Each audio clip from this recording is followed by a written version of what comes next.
Hello dear student, आप सभी का बहुत बहुत स्वागत है हमारे यूट्यूब चैनल में। तो डियर स्टूडेंट, आज के इस वीडियो में हम पढ़ने वाले हैं गंदे जल का निपटान। गंदे जल का निपटान, जो भी इसका जो है प्रश्न अभ्यास है, इस वीडियो में विस्तार पूर्वक जानने वाले हैं। तो चलिए वीडियो को करते हैं स्टार्ट, सीधा चलते हैं इसके प्रश्न अभ्यास की तरफ। चलिए, इसका जो है पहला कर है सही विकल्प को चुनिए।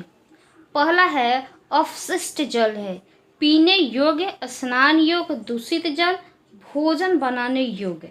तो इसका जो सही हो जाएगा दूषित जल। अपशिष्ट जल जो है दूषित जल है। दूसरा है विश्व जल दिवस मनाया जाता है 22 जनवरी को, 22 फरवरी को, 22 मार्च को, 22 अप्रैल को। तो हो जाएगा 22 मार्च को। जल दिवस कितने जो है 22 मार्च को मनाया जाता है। ठीक है। दूषित जल से होने वाली बीमारी नहीं है पेचिस, पीलिया, खुजली, कैंसर।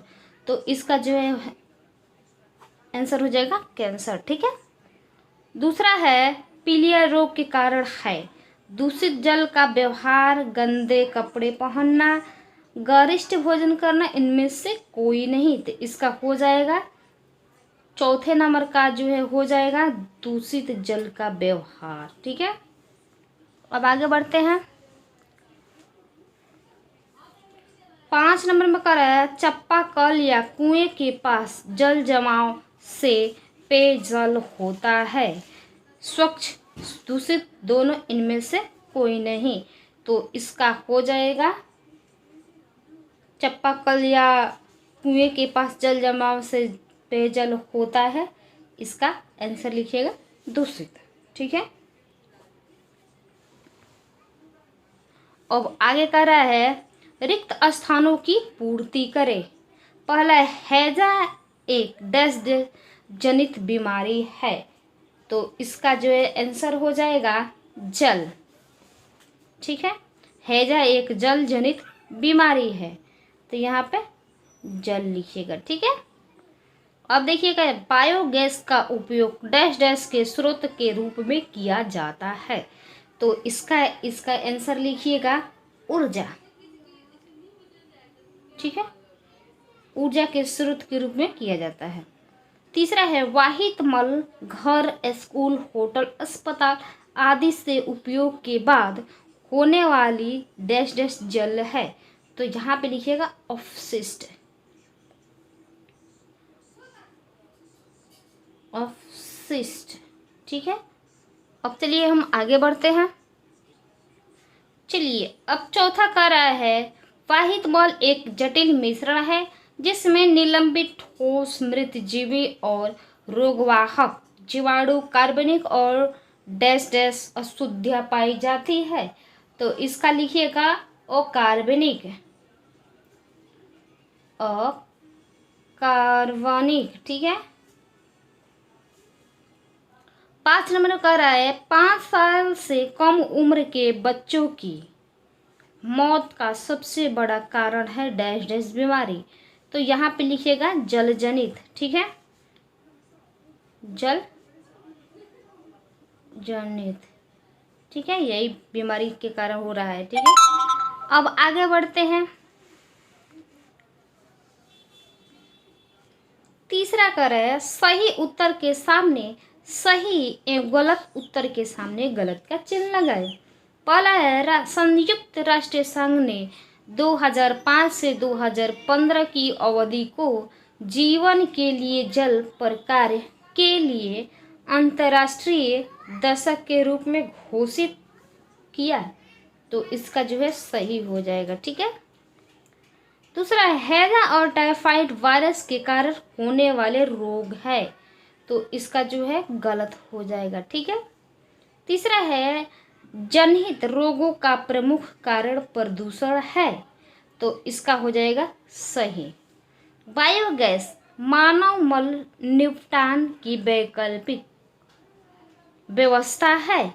तो इसका जो है हो जाएगा चौथे का हो जाएगा सही। कचरा प्रबंधन हेतु प्रत्येक व्यक्ति को एक जागरूक नागरिक की भूमिका निभानी चाहिए। तो ये जो है सही हो जाएगा। ठीक है। अब चलते हैं, कुछ छोटा सा प्रश्न है, इसे हम देख लेते हैं। चौथा है, निम्नलिखित प्रश्नों के उत्तर संक्षेप में देना है। ठीक है, पहला कह रहा है अपशिष्ट जल से आप क्या समझते हैं? तो इसका उत्तर देखिएगा।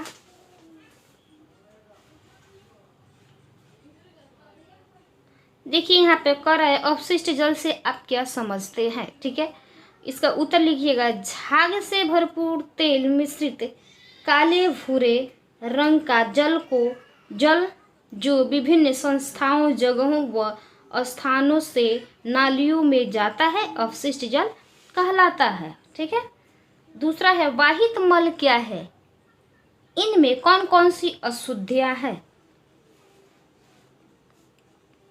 तो इसका उत्तर देखिए, वाहित जल घरों, स्कूलों, होटलों, अस्पताल, उद्योग और कार्यालयों में उपयोग करने के बाद वाहित अपशिष्ट जल है।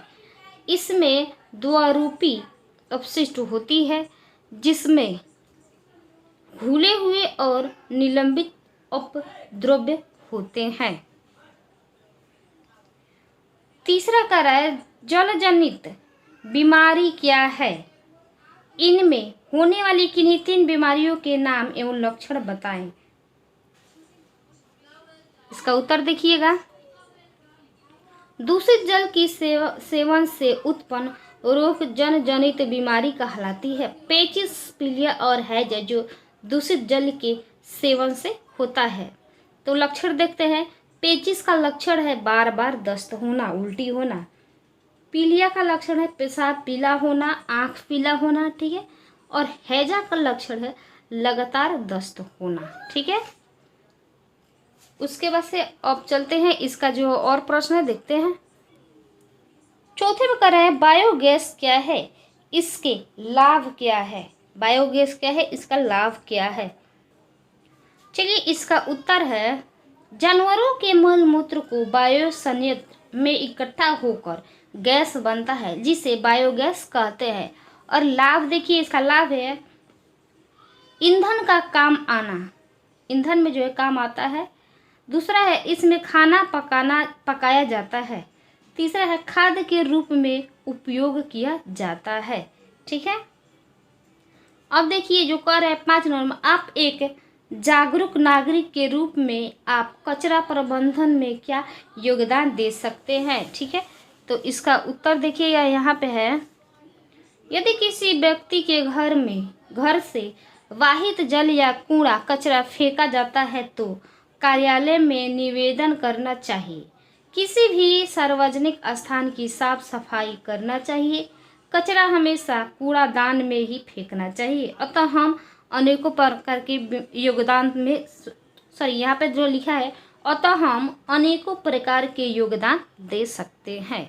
तो ये चैप्टर जो है समाप्त हो गया। तो चलिए हम फिर मिलते हैं अगले इंटरेस्टिंग वीडियो में। तब तक के लिए हमारे चैनल से जुड़ रहे हैं, हमारे चैनल को सपोर्ट जरूर कीजिएगा। वीडियो को एंड तक देखने के लिए बहुत बहुत धन्यवाद।